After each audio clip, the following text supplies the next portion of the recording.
Hello everyone, good morning. আজকে তো Sunday, পড়ানোও ছুটি, সেই জন্য সকাল সকাল কিন্তু ঘুম থেকে উঠেই ছাদে চলে এসেছি। আজকে ছাদে এসে থেকে গাছে কিন্তু বেশ সুন্দর একটা গোলাপ ফুল ফুটেছে, বেশ অনেকগুলো নয়নতারা ফুলও ফুটেছে।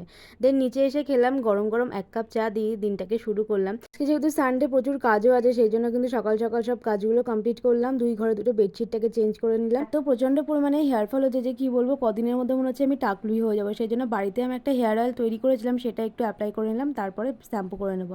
আজকে সকালে ব্রেকফাস্টে মা বানিয়েছিল গোবিন্দভোগ চালের ভাত, ডিম সিদ্ধ আর আলু সিদ্ধ। এটা দিয়ে ব্রেকফাস্ট কমপ্লিট করে স্নান করে পুজোটাও কমপ্লিট করে নিলাম। দেন লাঞ্চে ছিল কিন্তু আজকে সবকটা পছন্দের খাবার, কুমড়ো ফুলের বড়া, গাঠি কচু দিয়ে ইলিশ মাছের ঝোল, আর তার সাথে কিন্তু ছিল চিকেন কষা।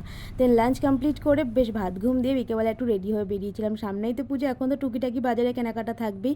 কেনাকাটা কমপ্লিট করে দেন বাড়িতে এসে করলাম আজকে চাউমিন। আজকে রাতের ডিনারে খুব ইচ্ছা করছিল বাড়িতে এগ চাউমিন খাবো, বাড়িতে এসে সেটাই বানিয়ে নিলাম। তো রাতের ডিনারে করলাম এগ চাউমিন দিয়ে ডিনার। তো আজকে রবিবারের সারাদিনটা তো এভাবেই কাটলো। তোমাদের কেমন লাগলো ভিডিওটা অবশ্যই জানিও।